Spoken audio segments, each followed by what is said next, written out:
जनता का रिस्पांस बहुत शानदार है। जनता ने मन बना लिया है कि दलालों दमादों का जलवा जलाल वापस नहीं लाएंगे।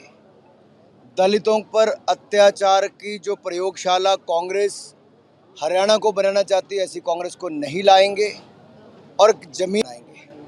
अनुराग जी क्या कहेंगे? राहुल गांधी जी बीजेपी पर आरोप लगा रहे हैं कि उनकी वजह से हरियाणा में मेरा एक सवाल राहुल गांधी जी और खड़गे जी और विशेष तौर पर भूपेंद्र हुड्डा जी से। ये जो आप लेटर देखेंगे तो तुषार गोयल हैं chairman RTI department Delhi youth Congress के। इनका हुड्डा परिवार से क्या रिश्ता है? और 5,000 करोड़ की ड्रग्स पकड़ी गई। क्या राहुल गांधी जी की कांग्रेस में जब दलाल दमाद का जलवा जलाल कम पड़ गया तो अब ड्रग्स की भी डीलिंग शुरू कर दी है? दलितों पर अत्याचार हो,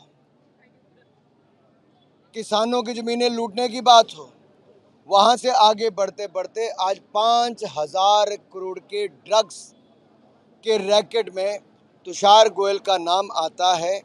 तो मेरा सवाल है, मैं अपनी जानकारी के लिए और देश के लिए पूछना चाहता हूं, तुषार गोयल का 5,000 करोड़ के ड्रग्स रैकेट में जो आए हैं कांग्रेस के पदाधिकारी हैं, हुड्डा परिवार के साथ इनके संबंध क्या हैं?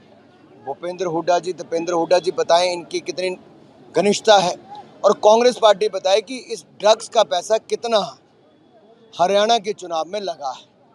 क्या इसीलिए कांग्रेस बार बार ड्रग्स जब पकड़ी जाती है तो उसका विरोध करती है, उसके खिलाफ नैरेटिव को बिगाड़ने का कांग्रेस का इकोसिस्टम काम करती है? अगर पोर्ट पे ड्रग्स पकड़ी जाए तो कांग्रेस चिंता में आ जाती है। अगर असम के मुख्यमंत्री ड्रग्स के ऊपर बलडोजर चलाएं तो इनको चिंता हो जाती है। क्या कांग्रेस नहीं चाहती भारत ड्रग्स मुक्त हो? और ड्रग्स मुक्त होगा कैसे जब डीलिंग में कांग्रेस के नेता लगे होंगे ड्रग्स के?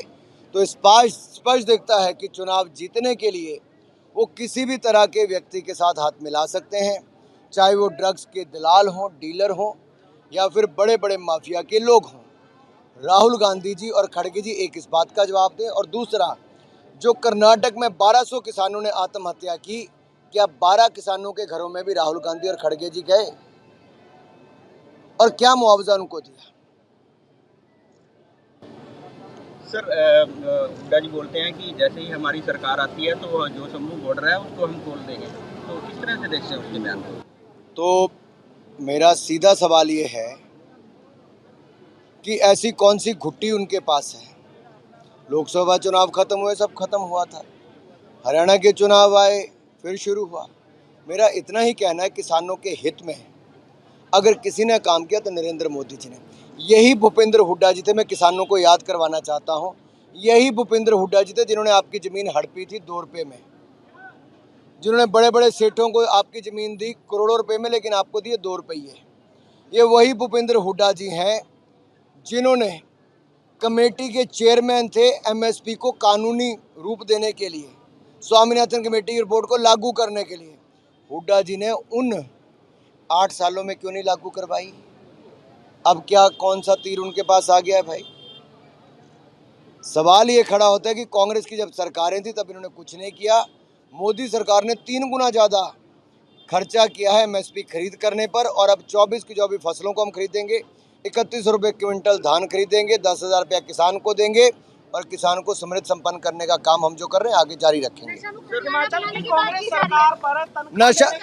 नशा मुक्त हरियाणा, भारतीय जनता पार्टी लगातार काम कर रही है और हरियाणा में कांग्रेस के लोग उनके साथ हाथ मिला रहे हैं। कांग्रेस के बड़े बड़े नेता जो ड्रग्स डीलर हैं, ये तुषार गोयल कांग्रेस के ही आरटीआई कमेटी का चेयरमैन है डिपार्टमेंट का, दीपेंद्र हुड्डा जी के इनके साथ क्या संबंध है?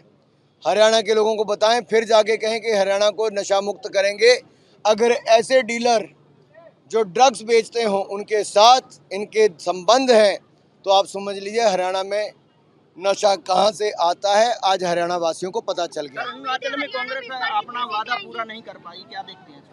कांग्रेस हिमाचल में वायदा इसलिए पूरे नहीं कर पाई कि कांग्रेस ने कभी वायदे पूरे करने की इच्छा ही नहीं जताई। कांग्रेस तो रसमलाई खाने आती, मलाई खाने आती है और अपनी कमाई करने आती है, जनता की भलाई करने कांग्रेस कभी नहीं आती।